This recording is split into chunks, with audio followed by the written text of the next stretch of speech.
Hello, my friends. We have a special episode today for the end of the year. And I am sitting with my friend Lyndsey, who also doubles as the admin operations brains behind Child Life on Call. And we couldn't do things without her. So I'm going to give the microphone over to her so she can introduce herself. But if you're a Child Life on Call listener, then you know that you've heard her story before. But here you are, Lindsey. I'm Lyndsey, so I have been the one who's edited all of these beautiful stories this year. And so, like Katie said, I shared my daughter's story actually several years ago on the podcast. And that's how I first came across Katie, and our crossed paths several times over the past few years. And in 2021, we welcomed our son, James. And he it's fine, but it's gonna make a lot of noise, so we'll have to turn it off. Yeah. Real life medical stuff. So we are, of course, in Lyndsey's home right now, and Jamesy, her son, is playing with his IV pump. So that's the little sounds and buttons that you're hearing right now. We also have another little special guest here with us today. Liliana, do you want to say hi to everybody? I thank you for me, Mama. Oh, I love that. Yes. Okay. So I'm going to hand the mic back over to Lyndsey. I'm back.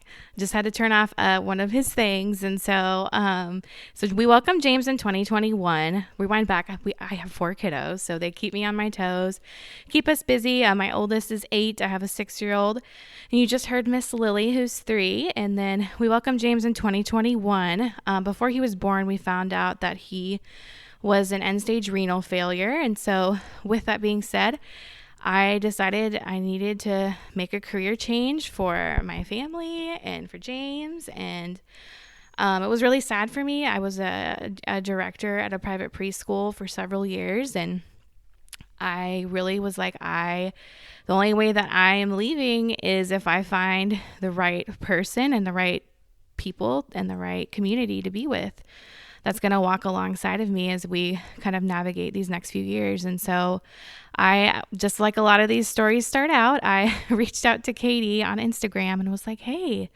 like, are you hiring? And one thing led to another. And I started working for CLOC at the end of February of this year. And so it's been an honor to edit all of these stories. And like, I don't feel alone anymore with a lot of the things that our guests have shared this year, and also just the expertise of a lot of the clinicians and doctors and psychologists and child life specialists and all of the guests that we've had this year have been just absolutely phenomenal. I would imagine all of you are thinking that the editing has been taken up a notch this year if you've been listening for a while, and that's all because of Lyndsey. But one of the things that just knows that like we're on the right team is Lyndsey was telling me her son was hospitalized, and you had said to me, you're like, it feels so less isolating to be sitting listening to these other people's stories as I'm sitting here literally going through it. And that meant a lot to me. And so it's just nice to know that like these stories are being edited and loved on by another mom who totally gets it. But we wanted to do this just kind of fun, different episode. And just a reflection on 2022. And one of the things that stood out to me was just the diversity of topics that we talked about this year, really common things like food allergies and febrile seizures and diabetes, and then a lot of kind of special episodes too. Like I go back to one about ADA and SCID, the severe combined immunodeficiency episode, which was just so different than anything I had ever heard. And the mom reminded me of the term bubble boy and what that had even meant. But yeah, that was Paola's story, and that one has stuck with me a lot. I want to know what episode has stuck with Lyndsey too, and then because I think it's interesting what kind of pulled at both of us this year. So Lyndsey, I'm putting you on the spot, but what episode, not your favorite because they're all our favorite, but what episode has stayed with you as you have edited all of these this year? So the one that has stuck with me was actually a 2-part series, was Laura's story. So Laura had a son, and he had some severe medical complications, and just the way she spoke about her experience so openly and very raw, it really struck a chord for me, especially about the self-care piece and like having to take care of yourself first before you can take care of anyone else. And just the way she spoke about it really struck a chord with me and resonated with me. And so that one really just like, I've told a lot of friends to listen to that episode. It's just one that has really stuck with me. I would agree. And she brings like a Philly flair to the way she talks about things, which I went to Penn State. So whenever I meet a Philly person, you just know right off the bat, they're so frank, so honest, and matter of fact about it all. Yeah, so I totally agree. That was a good one. I would say another one that stuck with me, and we have different ones. I should have thought of Laura's too, but was the Dear NICU Mama podcast. I want to paint a picture for you. What just happened is sweet Lily just ran over. It looks like James's feeding tube. And of course, they all got messed up. And Lyndsey's amazing. She just went over there and fixed it right away. As we're recording a podcast, who says moms can't multitask? We can do it all. But I think just the Dear NICU Mamas, and I don't know that I had ever heard their stories in such detail. And listening to both of them really gave me so much insight into, I'd worked in the NICU for a long time, but still learned so many new things about what NICU parents go through. But I actually think that their podcast is great for any parent, even if you've never had a child in the NICU or whatever that looks like. The other thing I wanted to talk about just as we wrap up this episode is just the pieces of advice that are the common themes that we see throughout a lot of the episodes. And the two things that I think a lot of parents brought up this year that we hadn't heard in previous years was kind of the journey to acceptance about knowing you are going to be the expert and the advocate on your child. And that doctors have a lot of information and background and research that they bring. Yeah. You want to have your turn? Do you want to say something on here?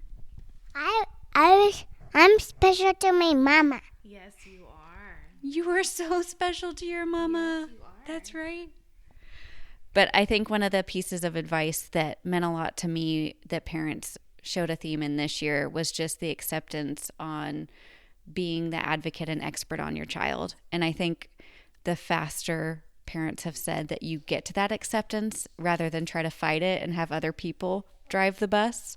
When you drive the bus, it's a lot to swallow, but it's something that you can control.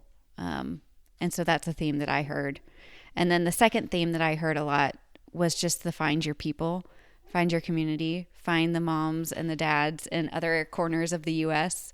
that are going through similar things. And I know Lyndsey and James and their family have had a lot of unique things thrown at them that can make you feel like nobody else has done this. But then you could say, where did you get a transplant, or where can I do this or that? So those are the two big themes for me. Any other advice themes that stuck with you? Yeah, another one that I felt like I heard a lot of this year was parents, doctors are usually saying don't Google it. But like as a parent in the thick of it, like you have to become an expert in your child's illness or disease or whatever they have going on, and like really quickly. And it's just one of those things, like if you know more information, you're able to have better conversations. And so like that was something that I feel like I heard a lot, was like it's okay to Google things, but know that like Google is not always correct. Right. Use Google as an information source. So that's something that really stuck with me. I love that. I hope that the narrative starts to change for doctors and nurses too, who immediately jump to don't Google it, because that's just not reality. Like I Google where's the best gas station with the lowest prices. Like, of course I'm going to Google my child's symptoms, my own symptoms. But I think how we manage the information that we get is like the really productive conversation. So that's a really good point.